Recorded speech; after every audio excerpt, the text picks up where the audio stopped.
So hello everyone, thank you for being here. And my name is Zhenhua Zhu from Concordia University in Montreal. And the paper I'm going to present today is development of human pose using hybrid motion tracking system.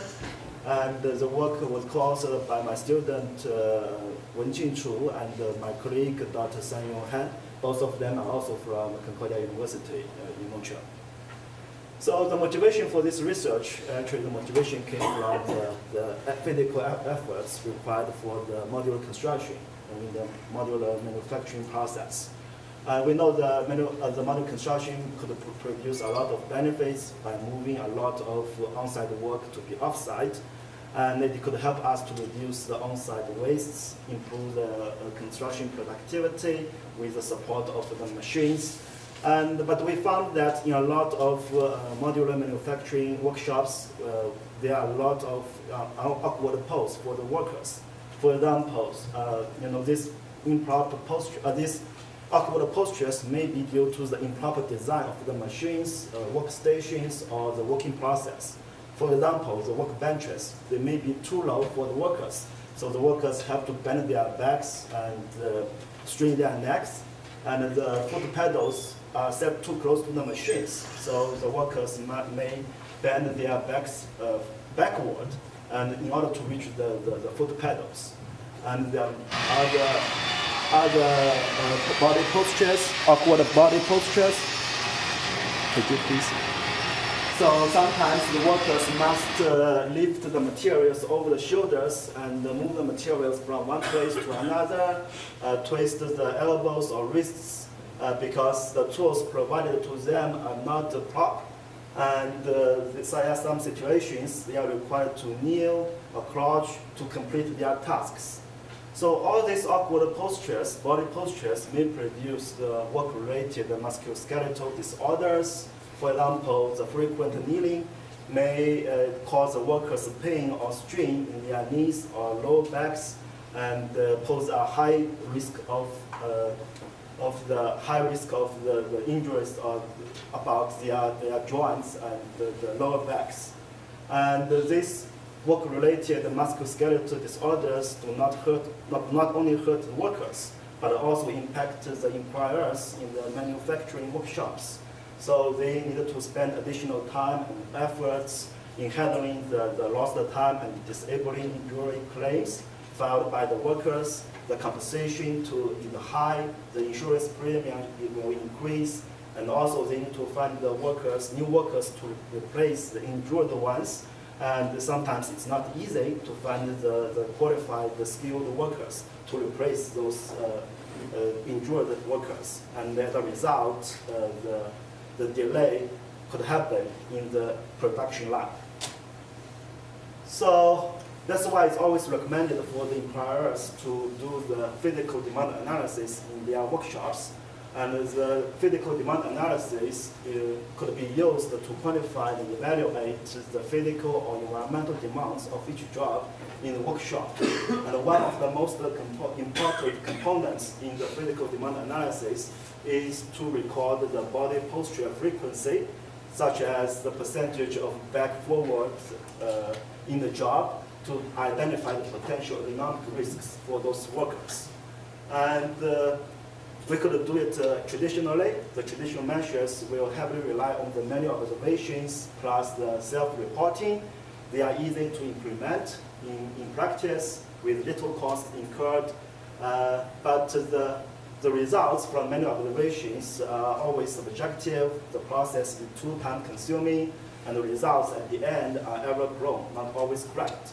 We could also attach the sensors or tags onto the workers' bodies and to monitor the workers' motions, postures, and even measure the muscle activities to indicate whether the muscle of the workers is fatigued or not.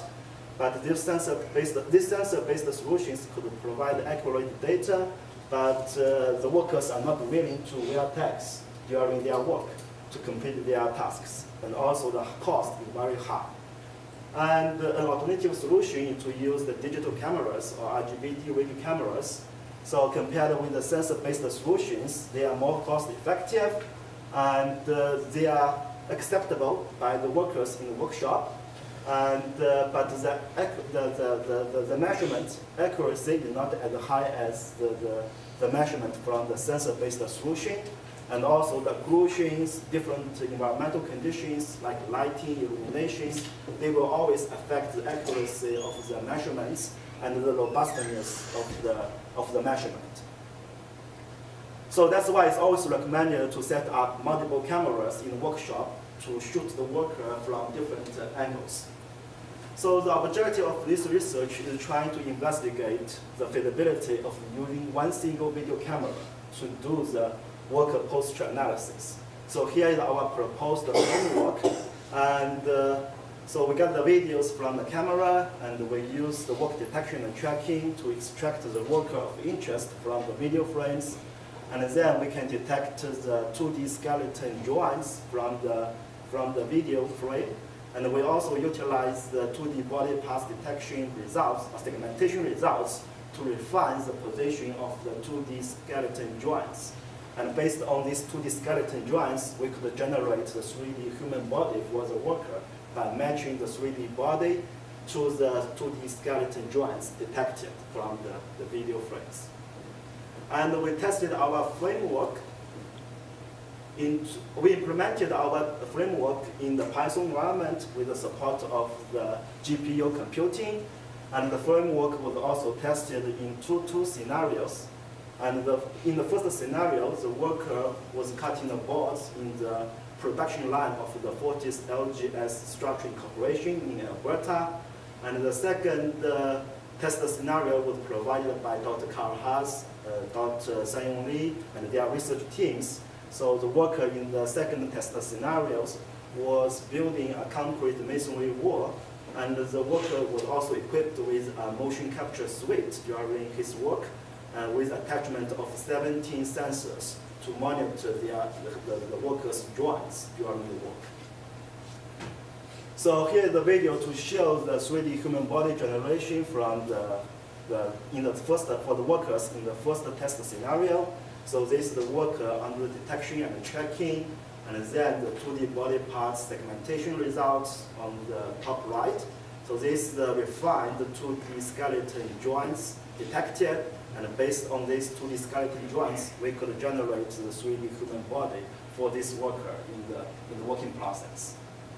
So this is another video of the 3D human body generated. And in this video, we put the 3D human body generated alongside the workers for the purpose of the visual comparison.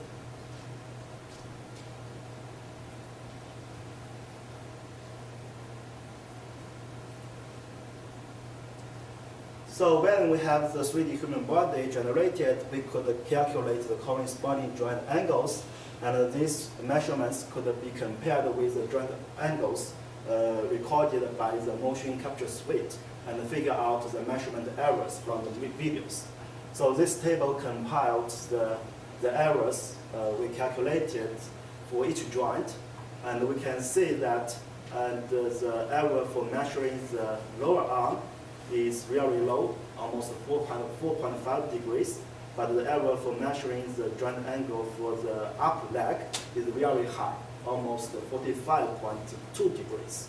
So specific for these two joints, we tried to draw the diagrams, the frame by frame joint angle measurements for those two joints.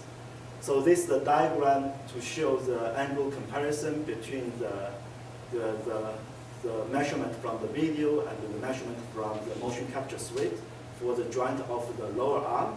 And the brown lines indicate the joint angle measurements from the videos, and the cyan lines indicate the ground truth, the data from the motion capture suite. And we found that in this period, the joint angle measurements from the videos changes significantly. So we went back to see the videos to see what exactly happened in the videos. And we found that during that period, from the frame number 230 to frame number 380, so the workers in the videos, actually his low arm was blocked. So a lot of severe conclusions for that lower arm. And that's why the angle measurements changes significantly during that period. And also this is the diagram to show the angle measurements for the up leg. And so we see that there is a clear offset at the beginning, even in the first 150 frames, there is a clear offset between the angle measurement from the video and the angle measurement from the motion capture suite. So we may think about the introduction of the initial calibration to reduce that errors in the future. So the conclusion and the future work. So in this paper, we proposed an integrated framework for the work posture analysis.